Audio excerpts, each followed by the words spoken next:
आज हम पढ़ेंगे क्लास 12th की हिस्ट्री की बुक 2 का चैप्टर 6 जिसका नाम है भक्ति सूफी ट्रेडिशंस। शुरू करते हैं। चैप्टर का नाम है भक्ति सूफी ट्रेडिशंस। तो हमेशा की तरह सबसे पहले समझते हैं इसका मतलब क्या है, ये चैप्टर हम क्यों पढ़ रहे हैं और इससे हमें क्या सीखने को मिलेगा। भक्ति और सूफी दोनों मूवमेंट्स एक स्पिरिचुअल रेवोल्यूशन थे। दोनों ने एक बात कही थी कि भगवान या अल्लाह तक पहुंचने के लिए जात, पूजा या किताबों की ज़रूरत नहीं है, दिल की ज़रूरत है। ये चैप्टर हमें बताएगा कि कैसे कबीर, गुरु नानक, मीराबाई जैसे लोगों ने समाज को हिला दिया। उन्होंने कहा कि मंदिर और मस्जिद की बजाय अगर सच में भगवान चाहिए तो उन्हें दिल में ढूंढो। तो इस चैप्टर के जरिए हम समझेंगे कैसे भक्ति सूफी मूवमेंट्स ने इंडिया के धार्मिक और सामाजिक चेहरे को बदल दिया, एक ऐसा चेहरा जो आज भी हमें इंस्पायर करता है। इस पीरियड में इंडिया एक ऐसे स्टेज पे था जहाँ कई रिलीजियस आइडियाज एक साथ एग्जिस्ट कर रहे थे। कुछ लोगों के लिए भक्ति एक पर्सनल कनेक्शन था भगवान के साथ, और कुछ के लिए रिचुअल्स और कास्ट स्टिल इम्पॉर्टेंट थे। अब समझने वाली बात यह है कि दो प्रोसेसेस एक साथ चल रहे थे। एक तरफ ब्राह्मण्स ने पुराण्स को सिंपल संस्कृत में लिखना शुरू किया जिससे लोअर कास्ट और वुमेन रिलीजियस टेक्स्ट को समझ सकें। दूसरी तरफ उन्होंने लोकल बिलीव्स और ट्राइबल देवताओं को भी हिंदू ट्रेडिशंस में एब्जॉर्ब करना शुरू कर दिया। जैसे उड़ीसा के जगन्नाथ, ये पहले एक लोकल डीटी थे बट उन्हें विष्णु का रूप माना गया। देवी के फॉर्म्स भी इंटीग्रेट होने लगे, कभी लक्ष्मी के रूप में, कभी पार्वती के रूप में। बट ये इंटीग्रेशन के साथ कॉन्फ्लिक्ट भी आया, जैसे तांत्रिक ट्रेडिशन जैसे वर्शिप जो कास्ट और जेंडर रूल्स के बियॉन्ड जाते थे, वो पॉपुलर हो रहे थे, और शैविज्म और बुद्धिज्म तक भी उनका इन्फ्लुएंस दिख रहा था। इस वजह से वैदिक और पुरानी ट्रेडिशंस के बीच कंट्रास्ट क्लियर हो गया। अग्नि, इंद्र जैसे पुराने देवता साइडलाइन हो गए और शिवा और विष्णु सेंटर में आ गए। लेकिन इंटरेस्टिंग बात यह है, वेदास फिर भी अथॉरिटी बने रहे, इवन उन लोगों के लिए जो उनसे अग्री नहीं करते थे। So through this mix of agreement and disagreement, India का रिलीजियस लैंडस्केप एक मोज़ेक बन गया, एक कलरफुल मिक्स जहाँ कुछ बिलीफ्स मिलते रहे और कुछ अलग रहे। That's the complexity we are looking at. जब हम भक्ति की शुरुआत की बात करते हैं तो ये शुरुआत एक्चुअल में साउथ इंडिया में हुई थी, अराउंड 6th सेंचुरी। एक नया स्पिरिचुअल इमोशन डेवलप हो रहा था यहाँ पे। और यहाँ आते हैं अलवार्स और नयनार्स। अलवार्स जिनका प्यार सिर्फ विष्णु के लिए था, और नयनार्स जो सिर्फ शिव के भक्त थे। बट दोनों का आइडिया सिंपल था कि अगर भगवान को पाना है तो उनसे ऐसे बात करो जैसे वो आपके सामने है। इन सेंट्स का भक्ति स्टाइल एकदम अलग था, ना संस्कृत ना रूल्स, सिर्फ अपनी भाषा तमिल। और उनके गानों में एक डीप इमोशन था, एक कनेक्शन था, जैसे भगवान दोस्त हों या पार्टनर। इनके गाने इतने पावरफुल थे कि लोग इन्हें याद करने लगे, और धीरे धीरे मंदिर इन सेंट्स के नाम पे बन गए और उनके गानों को मंदिर के रिचुअल्स का पार्ट बना दिया गया। सो दिस वॉज भक्ति 1.0, जहाँ भक्ति का मतलब था कनेक्शन नॉट कंट्रोल, और ये आज भी वहाँ दिखाई देता है। अब तक हमने देखा कि भक्ति का मतलब था डिवोशन, सॉन्ग्स, ट्रैवल।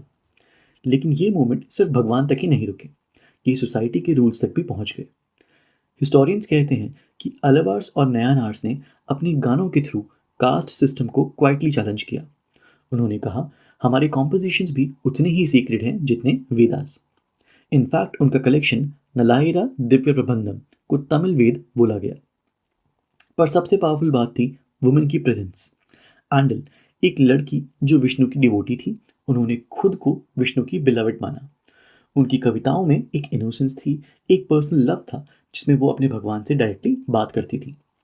दूसरी तरफ थी कराइकल अमैयार, शिवा की डिवोटी। उन्होंने एक अलग रास्ता चुना, असाइटिज्म का। सब कुछ छोड़ दिया, अपनी ब्यूटी, कंफर्ट, दुनिया, सिर्फ एक एम था उनका, अपने भगवान के और करीब जाना। तो ये मूवमेंट ने बस टेम्पल्स नहीं बनाए, इसने बाउंड्रीज भी तोड़ी। जैसे कह रहे हो कि भक्ति सिर्फ कुछ लोगों का राइट नहीं है, अगर भगवान सबके हैं तो भक्ति भी सबकी होनी चाहिए। अब तक हमने देखा कि भक्ति मूवमेंट ने लोगों के दिल को छू लिया, पर कर्नाटका में ये मूवमेंट एक कदम और आगे बढ़ गया। बासवण्ण नाम के एक ब्राह्मण थे जो कि पहले जैन थे। वो एक नई सोच लेकर आए।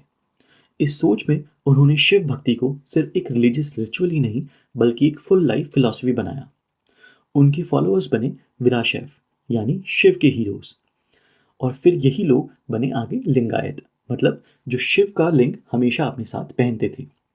ये लिंग एक छोटी सी सिल्वर की कास्केट में होता था जो लेफ्ट शोल्डर के अक्रॉस लूप में पहना जाता था, एक तरह का पर्सनल सिंबल ऑफ फेथ। पर सबसे बड़ी बात थी, इन्होंने जाति प्रथा को रिजेक्ट कर दिया। उन्होंने कहा कि मरने के बाद आदमी का शिव से डायरेक्ट मिलन होता है और उसके बाद उसका पुनर्जन्म नहीं होता। इसीलिए ये लोग क्रिमेशन नहीं करते, यानी ये लोग डेड बॉडीज़ को नहीं जलाते, ये बॉडीज़ को बरी करते हैं, ज़मीन में दफनाते हैं। ये हिंदू कस्टम से बिल्कुल अलग अप्रोच थी। सो ये समझना ज़रूरी है, लिंगायत मूवमेंट सिर्फ एक भक्ति मूवमेंट नहीं था, ये एक बोल्ड सोशल रिफॉर्म भी था, जिसमें डिवोशन के साथ साथ करेज भी देखने को मिलता है।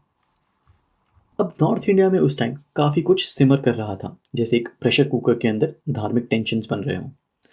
राजपूत स्टेट उस टाइम पे काफ़ी पावरफुल थे और उनके कोर्ट्स में ब्राह्मण्स काफ़ी एक इंपॉर्टेंट रोल प्ले करते थे, not just in rituals, politics और एडमिनिस्ट्रेशन के अंदर भी। अब यहाँ पे एंट्री होती है कुछ ऑल्टरनेटिव वॉइसेस की, जैसे नाथ्स, जोगीस और सिद्धास। इन लोगों ने वेदास की अथॉरिटी को चैलेंज किया और कहा कि भगवान तक पहुंचने के लिए संस्कृत श्लोक या पंडित की जरूरत नहीं है। उनका मैसेज था कि सिर्फ अपने अंदर झांक के देखो। ये सब लोक भाषाओं में बात करते थे, यानी सिंपल भाषा में बात करते थे, इसीलिए आम आदमी को इनके साथ कनेक्ट करने में आसानी होती थी। लेकिन इसमें एक लिमिटेशन भी थी, इनको कोई पॉलिटिकल बैकिंग नहीं मिली, रूलिंग क्लास ने इन्हें सपोर्ट नहीं किया। और फिर आई एक मेजर शिफ्ट, टर्क्स आए और 13वीं सेंचुरी तक दिल्ली सल्तनत इस्टेब्लिश हो गया। ये नए रूलर्स पुराने राजपूत पावर को चैलेंज कर रहे थे और इसी दौरान एक नए धार्मिक संवाद का दरवाज़ा खुल रहा था, जहाँ से सूफी ट्रेडिशंस और भक्ति के नए वर्जन्स आने वाले थे। अब तक हमने देखा कि हिंदू धर्म के अंदर भक्ति मूवमेंट का राइज हो रहा था, पर इसी टाइम पे एक और बड़ी चीज़ हो रही थी, इस्लाम की इंडिया में एंट्री। सबसे पहले इस्लाम आया था थ्रू अरब ट्रेडर्स, जो वेस्टर्न कोस्ट के पोर्ट्स पे सेटल होने लगे। फिर आया एक बिग पॉलिटिकल मूवमेंट 711 सीई, जब मोहम्मद बिन कासिम ने सिंध कॉन्कर किया। 13वीं सेंचुरी तक टर्क्स और अफगान्स ने दिल्ली सल्तनत इस्टेब्लिश कर दिया और इस्लामिक रूलर्स नॉर्थ इंडिया में पावरफुल होने लगे। लेकिन सब कुछ सिर्फ पॉलिटिकल नहीं था, इस्लाम एक यूनिवर्सल फेथ था, जिसमें 5 पिलर्स थे। एक भगवान में विश्वास यानी शहादा, रोज़ की नमाजें, रमज़ान का रोज़ा, ज़ाकत और मक्का की हज। रूलर्स मुस्लिम थे, लेकिन उन्होंने कई बार फ्लेक्सिबल पॉलिसीज़ अडॉप्ट करी। Hindu, Jain, Christian, Zoroastrian religious places को भी लैंड ग्रांट्स दिए और कई बार उन्हें रिस्पेक्ट भी शो की। और सबसे इंटरेस्टिंग बात, इस्लाम जब इंडिया में आया तो वो लोकल कल्चर के साथ मिक्स होने लगा। जैसे केरला में अरब मुस्लिम्स ने मलयालम सीखी और अपने डेली लाइफ को लोकल कस्टम्स के साथ ब्लेंड कर दिया।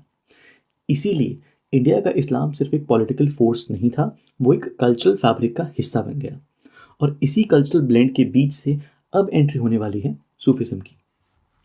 अच्छा, आज हम जैसे हिंदू और मुस्लिम को रिलीजन के साथ जोड़ सकते हैं, मेडिवल टाइम में ऐसा नहीं था। आइडेंटिटी का मतलब रिलीजन नहीं होता था, बल्कि सिर्फ रीजन होता था। जैसे कोई अगर टर्क से आया है तो उसे तुर्कशा बोला गया, ताजिकिस्तान से आया तो ताजिका, पर्शिया से आया तो पारशिका।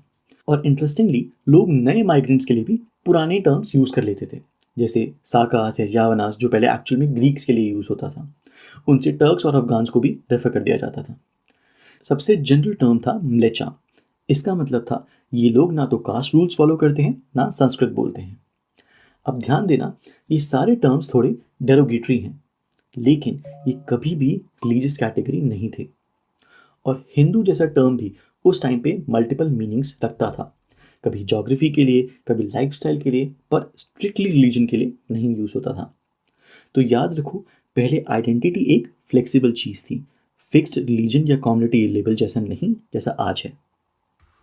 जब हम सूफिज्म की बात करते हैं तो हम एक ऐसे मूवमेंट की बात कर रहे हैं जिसमें रिलीजन से ज़्यादा कनेक्शन मैटर करता था। सूफीज इस्लाम के अंदर एक रिफॉर्म मूवमेंट लेके आए, जो सेक्टेरियन कॉन्फ्लिक्ट से बोर हो चुका था। उन्होंने कहा, अल्लाह तक पहुंचने का रास्ता सिर्फ किताबों या रूल से नहीं, बल्कि प्यार, इंसानियत और सेवा से बनता है। इनका नाम सूफी इसलिए पड़ा क्योंकि ये लोग सूफ यानी वूलन रोब पहनते थे और इनका मोटो था सिंपल लिविंग, डीप लविंग। भक्ति, सेंट्स और सूफीज के आइडिया सरप्राइजिंगली सिमिलर थे। दोनों ने रिचुअल्स की बजाय दिल की आवाज़ पे फोकस किया। सूफीज अलग अलग स्पिरिचुअल ऑर्डर्स में डिवाइडेड थे, जिसे बोलते थे सिलसिला।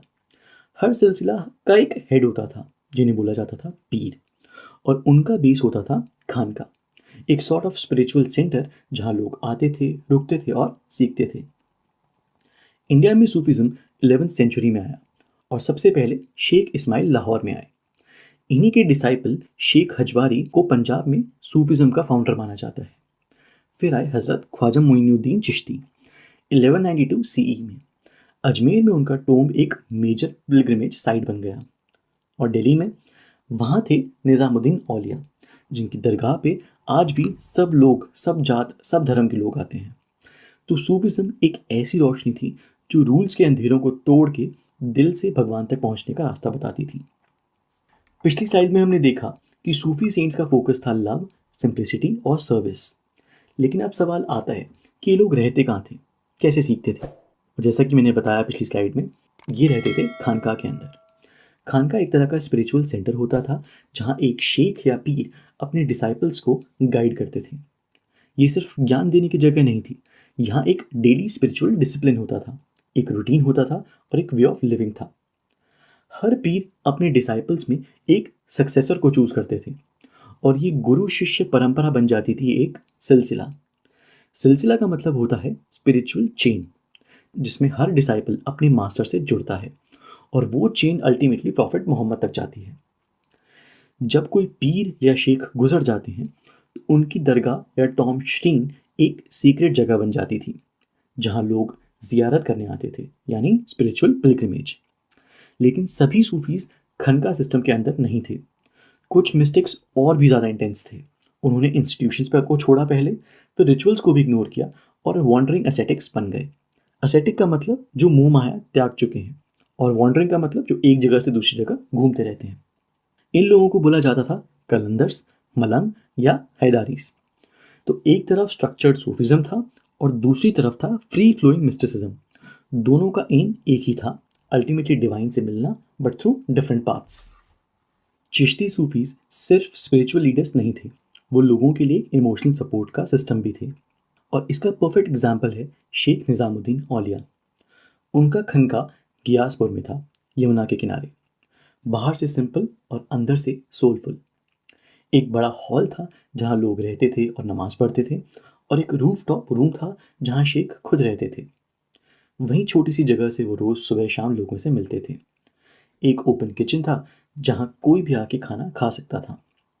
स्टेटस, कास्ट, रिलीजन कुछ मैटर यहाँ पे नहीं करता था। जब मंगोल का अटैक का डर था, लोग इसी खनका को सेफ हेवन समझ के वहाँ पे रिफ्यूज लेने आते थे। मॉर्न सुबह से लेके शाम तक soldiers, slave, businessman, poets, travellers, Hindu जोगीज सब आते थे। कुछ डिसाइपलशिप के लिए, कुछ हीलिंग के लिए और कुछ सिर्फ सुकून के लिए। अमीर खुसराव और अमीर हसन सिद्दीकी जैसे पोइट्स भी यहाँ पे इंस्पिरेशन के लिए आते थे। इवन हिस्टोरियन ज़ियाउद्दीन बनानी ने यहाँ शेख से आके मुलाकात की थी। निज़ामुद्दीन औलिया ने सिर्फ एक जगह नहीं बनाई, उन्होंने स्पिरिचुअल सक्सेसर अपॉइंट भी किए जो पूरे सब कॉन्टिनेंट में चिश्ती खनका कल्चर को स्प्रेड कर सकें। इसीलिए चिश्ती सूफिज्म एक मूवमेंट नहीं, एक इमोशनल रेवोल्यूशन था। सूफिज्म में डिवोशन सिर्फ मन में छुपी चीज़ नहीं थी, वो महसूस भी होती थी और जी भी जाती थी। और इसका बेस्ट एग्जाम्पल था जियारत, यानी सूफी सेंट्स के टोम पे जाना। लोग बरकत मांगते थे और ब्लेसिंग्स, हीलिंग, सुकून सब मांगते थे। सबसे पॉपुलर श्राइन थी ख्वाजा मोइनुद्दीन चिश्ती की दरगाह, जो कि अजमेर में थी। उन्हें लोग गरीब नवाज भी कहते थे, कंफर्टर ऑफ द पुअर। उनकी लाइफ बहुत सिंपल थी। उनके सक्सेसर्स और रॉयल पेट्रोनेज ने उनकी दरगाह को सीक्रेट बना दिया। और ज़ियारत सिर्फ एक विजिट नहीं होती थी, वहाँ होती थी कव्वाली, म्यूज़िक, मिस्टिकल चैंट्स और वो एनर्जी जो लोगों के दिल तक जाती थी। ये कव्वाली स्पेशली ट्रेंड कव्वाल्स गाते थे, जिसमें भक्ति, मोहब्बत और डिवाइन लॉन्गिंग होती थी। सूफीज जिक्र करते थे, नाम जपते थे या फिर समा में म्यूज़िक के थ्रू अल्लाह से कनेक्ट करते थे। तो ये था सूफिज्म का एसेंस, जहाँ दरगाह, म्यूज़िक और क्राउड मिलके बन जाते थे एक shared spiritual movement. No barriers, no rituals, बस एक इमोशन और कनेक्शन। सूफीज का मैसेज पावरफुल था, पर उनकी लैंग्वेज और स्टाइल उसे और भी रिलेटेबल बना देती थी। दिल्ली में चिश्ती सूफी हिंदावी बोलते थे, सिंपल लोकल लैंग्वेज। बाबा फरीद ने पंजाबी में लिखा और उनकी पोइट्री गुरु ग्रंथ साहिब का पार्ट बन गई। कई सूफी सेंट्स ने मसनावी लिखी, ऐसी लंबी लंबी पोएम्स जिसमें ह्यूमन लव के जरिए डिवाइन लव को एक्सप्रेस किया गया, जैसे पद्मावत बाय मलिक मोहम्मद जयासी। पद्मिनी और रत्नसेन की कहानी सिर्फ प्यार की नहीं थी, वो आत्मा से परमात्मा तक के सफर का सिंबल भी थी। बीजापुर के सूफीज ने 17th-18th सेंचुरी में शॉर्ट दक्कनी पोएम्स लिखी। ये पोएम्स शायद घर के काम करते करते औरतें गाती थी, जैसे ललाबाइज या वेडिंग सॉन्ग्स। इस तरीके से इस्लाम डेक्कन के गांव गांव तक पहुंच गया, बिना किसी फोर्स के। अब आते हैं पावर इक्वेशन पे। चिश्ती ट्रेडिशन का एक मेजर फीचर था simple living but distance from political power. But यहाँ पे डिस्टेंस का मतलब ये नहीं कि कॉन्टैक्ट ही नहीं था। रूलर्स कई बार डोनेशंस देते थे, चैरिटी करते थे और टैक्स फ्री लैंड भी देते थे, पर ये अनसॉलिसिटेड होता था। सूफीज कभी भी मांगते नहीं थे। किंग्स भी सूफीज के साथ जुड़ना चाहते थे। क्यों? क्योंकि उनसे उन्हें स्पिरिचुअल लेजिटिमेसी मिलती थी। बट कभी कभी कॉन्फ्लिक्ट भी होता था, जब दोनों अपने अपने बातों को असर्ट करने लगते थे।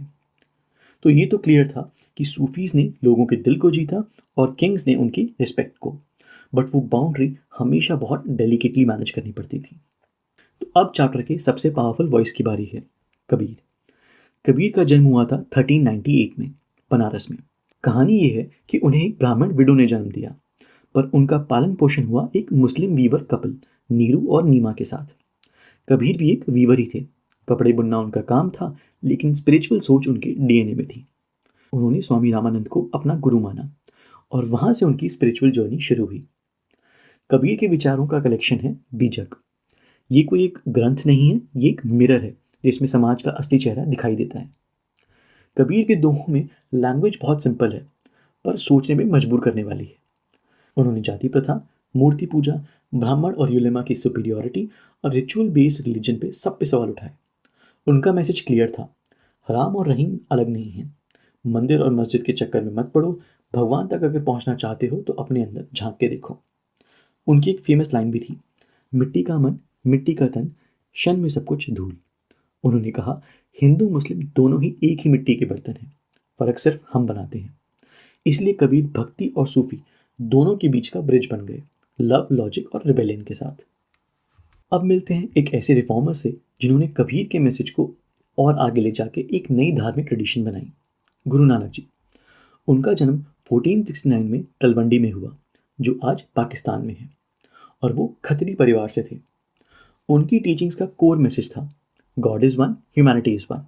नानक देव जी ने अपनी पूरी ज़िंदगी एक ट्रैवलिंग टीचर की तरह बिताई, लोगों को oneness of God, unity of religion और सोशल इक्वालिटी का संदेश देते हुए। कबीर की ही तरह गुरु नानक भी आइडल वर्शिप, कास्ट सिस्टम और रिचुअल्स के खिलाफ थे। वो सती प्रथा जैसे सोशल इविल्स को भी बोल्डली क्वेश्चन करते थे। उन्होंने कहा, भगवान तक पहुंचना है तो इंसानियत का सम्मान करो, ना हिंदू बुरा है ना मुस्लिम, दिल साफ होना चाहिए। उनकी बनिया यानी वर्सेस आज भी प्रिजर्व्ड है गुरु ग्रंथ साहिब के अंदर, जो कि सिख रिलीजन में एक सीक्रेट टेक्स्ट है और वो गुरमुखी स्क्रिप्ट में लिखा गया है। तो गुरु नानक ने सिर्फ प्रीच नहीं किया, उन्होंने एक एक्शन बेस्ड फेथ बनाया, सेवा, सिमरन और सच्चाई का। और अब मिलते हैं भक्ति मूवमेंट की सबसे इमोशनल आवाज़ से, मीराबाई, जो कि एक राजपूत प्रिंसेस थी मेवाड़ की। 1516 में शादी हुई भोज राजा से, जो कि राणा सांगा के एक परिवार के थे। लेकिन मीरा का दिल हमेशा से कृष्ण के लिए था। उन्होंने राजमहल छोड़ दिया और एक भक्त बन गई कृष्ण की, जिसे वो अपना स्वामी कहती थी। उनका डिवोशन सिर्फ प्राइवेट फीलिंग नहीं था, पब्लिक रिबेलियन था। उन्होंने सब बाउंड्रीज तोड़ दी, जात, जेंडर, स्टेटस, कुछ भी मीरा को नहीं रोक सका। मीरा पब्लिक स्पेसेस में भजन गाती थी और उनके गानों में कृष्ण के लिए एक प्रेमिका का प्यार, एक भक्त की लगन और एक नारी की हिम्मत सब कुछ था। उनकी पोइट्री को कहते हैं पदावली, और ये लिखी गई थी ब्रज भाषा में, थोड़ा राजस्थानी टच के साथ। मीरा का मैसेज सिंपल था, अगर भगवान से प्रेम सच्चा हो तो सोसाइटी के रूल्स सारे बेकार हैं। उनकी डेथ हुई अराउंड 1546 द्वारका में, लेकिन उनकी भक्ति, उनके गीत आज भी जिंदा हैं। भक्ति का मतलब होता है भज, यानी प्रेम, अडोरेशन। भक्ति या सूफी मूवमेंट्स सिर्फ एक स्पिरिचुअल आइडिया नहीं थे, वो एक इमोशनल रेवोल्यूशन थे। इन्होंने कहा, भगवान तक पहुंचने के लिए तुम्हें ना जात चाहिए, ना रिचुअल्स, ना परमिशन, सिर्फ एक साफ दिल चाहिए। इन मूवमेंट्स का इम्पैक्ट सिर्फ मेडिवल इंडिया तक ही लिमिटेड नहीं था। आज भी मीरा के एक भजन गाए जाते हैं, निज़ामुद्दीन दरगाह पे कवाली होती है और कबीर के दोहे व्हाट्सएप पे फॉरवर्ड होते हैं। ये सब दिखाता है कि ये लेगेसीज आज भी जिंदा हैं। हिस्टोरियंस के लिए भी ये इंपॉर्टेंट है। क्यों? क्योंकि वो आज की प्रैक्टिसेस को देखकर समझ पाते हैं कि कैसे कल के आइडियाज़ ने आज की सोसाइटी को शेप किया। तो भक्ति और सूफिज्म के बारे में याद रखो, ये सिर्फ रिलीजियस ट्रेडिशंस नहीं है, ये एक ब्रिज है लोगों के बीच, धर्मों के बीच और इंसान और भगवान के बीच। And that's what makes this chapter not just important but timeless. तो ये था हमारा 6th चैप्टर भक्ति सूफी ट्रेडिशंस। अगर आपको वीडियो अच्छी लगी तो इसे अपने दोस्तों और क्लासमेट्स के साथ शेयर करें और चैनल को सब्सक्राइब करना ना भूलें। Keep learning and I will see you in the next chapter. Thank you.